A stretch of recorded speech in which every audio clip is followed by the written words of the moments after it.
ಜನರ ಸಹನೆಗೂ ಒಂದು ಮಿತಿ ಅಂತ ಇರುತ್ತೆ. ಈ ಪೊಲೀಸರು ಹೋದ ಬಂದಲ್ಲೆಲ್ಲ ಜನರಿಂದ ವಸೂಲಿ ಮಾಡಿದರೆ ಜನ ಒಂದಲ್ಲ ಒಂದಿನ ತಿರುಗಿ ಬಿದ್ದೇ ಬೀಳ್ತಾರೆ. ಈಗ ಆಗಿರೋದು ಕೂಡ ಅದೇನೆ. ವಸೂಲಿ ಮಾಡೋದಕ್ಕೆ ಕೇಳಿದ್ರು ಪೊಲೀಸರು. ಆಗ ಜನ ವಿಡಿಯೋ ಮಾಡ್ತಾ ಪೊಲೀಸ್ ಕಳ್ಳ ಅಂಥೇಳಿ ಅವ್ರನ್ನ ಅಟ್ಟಾಡಿಸ್ಕೊಂಡು ಬಂದಿದ್ದಾರೆ. ಹೊಯ್ಸಳ ವಾಹನ ಗಸ್ತು ತಿರುಗ್ತಾ ಇತ್ತು. ಗಸ್ತು ತಿರುಗಬೇಕು. ಆ ಸಮಯ ಅವರು ಅಂಗಡಿಗಳಿಂದ ಮಗದೊಂದು ಎಲ್ಲ ಕಡೆಗಳಿಂದ ಜನರಿಂದ ವಸೂಲಿ ಮಾಡ್ತಾಯಿದ್ರು, ಹಣ ಪೀಕ್ತಾಯಿದ್ರು. ಆಗ ಜನ ಅವರನ್ನು ಪೊಲೀಸ್ ಕಳ್ಳ ಅಂಥೇಳಿ ಅಟ್ಟಾಡಿಸ್ಕೊಂಡು ಬಂದಿದ್ದು. ಇದು ವಾಹನ, ಆದರೆ ಯಾವ ಸ್ಟೇಷನು, ಯಾವ ಪೊಲೀಸು, ಏನಾಯ್ತಲ್ಲಿ ಎಲ್ಲದ್ರ ಕುರಿತಾಗಿ ಒಂದು ವಿಶೇಷ ವರದಿ ಇದೆ, ನೋಡೋಣ ಬನ್ನಿ.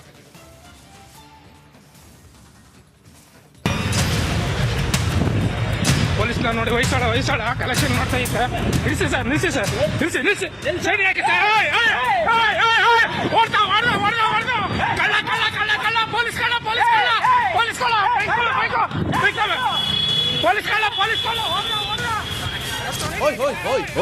ಪೊಲೀಸರನ್ನ ನೋಡಿ. ಹೊಯ್ಸಳ ನೋಡಿ ಕಲೆಕ್ಷನ್ ಮಾಡ್ತಾ ಇದೆ. ಪೊಲೀಸ್ ಕಳ್ಳ. ಸಾರ್ವಜನಿಕರು ಕೂಗಾಡ್ತಿದ್ದಂತೆ ಹೊಯ್ಸಳ ವಾಹನದಲ್ಲಿದ್ದ ಪೊಲೀಸರು ಜೂಟಾಗಿದ್ದಾರೆ.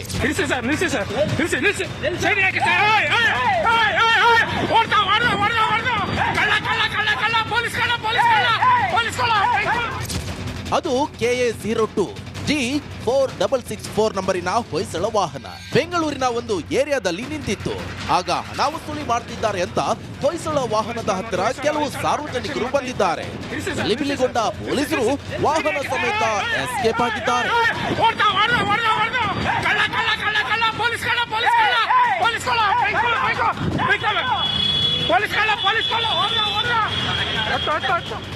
ಜನ ಮೊಬೈಲ್ನಲ್ಲಿ ಶೂಟ್ ಮಾಡೋಕೆ, ಕೂಗಾಡೋಕೆ ಶುರು ಮಾಡ್ತಿದ್ದಂತೆ ಕಾಕಿಗೆ ಅದೇನ್ ಮಾಡ್ಬೇಕು ಅನ್ನೋದೇ ತೋಚಿಲ್ಲ. ಇನ್ನು ಇಲ್ಲಿದ್ರೆ ತಗ್ಲಾಕೊಂಡು ಬಿಡ್ತೀವಿ ಅಂತ ಪರಾರಿಯಾಗಿದ್ದಾರೆ.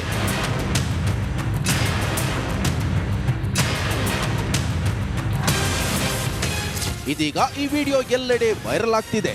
ಜನರಿಗೆ ರಕ್ಷಣೆ ಕೊಡಬೇಕಾದ ಪೊಲೀಸರೇ ಕಾಲ್ ಕಿತ್ತಿದ್ದು ಯಾಕೆ ಅನ್ನೋ ಡೌಟ್ ಶುರುವಾಗಿದೆ.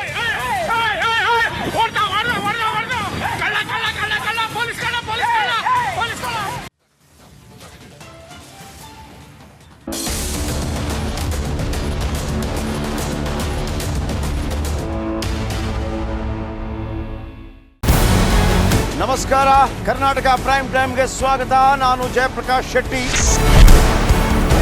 ಇಡೀ ಕರ್ನಾಡು ಇವತ್ತು ರೆಬೆಲ್ ಆಗಿ ನಿಂತಿದೆ.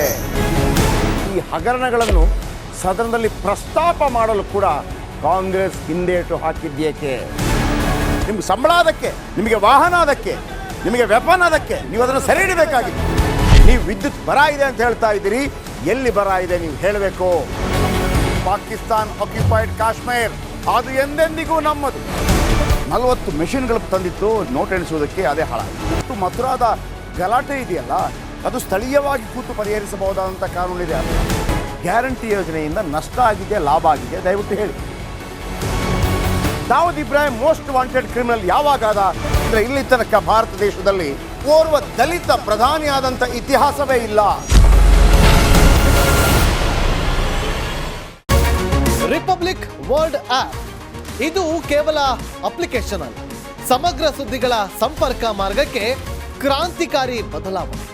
ರಿಪಬ್ಲಿಕ್ ವರ್ಲ್ಡ್ ಆಪ್ ಕೇವಲ ಸುದ್ದಿ ಅಪ್ಲಿಕೇಶನ್ ಅನ್ನ ಪರಿಚಯ ಮಾಡ್ತಾ ಇಲ್ಲ, ಬದಲಾಗಿ ಡಿಜಿಟಲ್ ಸುದ್ದಿ ಬಳಕೆಯ ಹೊಸ ಯುಗಕ್ಕೆ ನಾಂದಿ ಹಾಡ್ತಾ ಇದೆ. ಇದೊಂದು ಬ್ರೇಕಿಂಗ್ ನ್ಯೂಸ್, ಪ್ರಭಾವಶಾಲಿ ಕಾರ್ಯಕ್ರಮಗಳಿಗೆ ಗಟ್ಟಿಯಾದ ವೇದಿಕೆ. ರಿಪಬ್ಲಿಕ್ ವರ್ಲ್ಡ್ ಅಪ್ಲಿಕೇಶನ್ ಈಗ ಲೈವ್ ಆಗಿದೆ. ಗೂಗಲ್ ಪ್ಲೇ ಸ್ಟೋರ್ ಮತ್ತು ಆಪಲ್ ಆಪ್ ಸ್ಟೋರ್ ಎರಡರಲ್ಲೂ ಲಭ್ಯವಿದೆ. ಈಗಲೇ ಡೌನ್ಲೋಡ್ ಮಾಡಿ.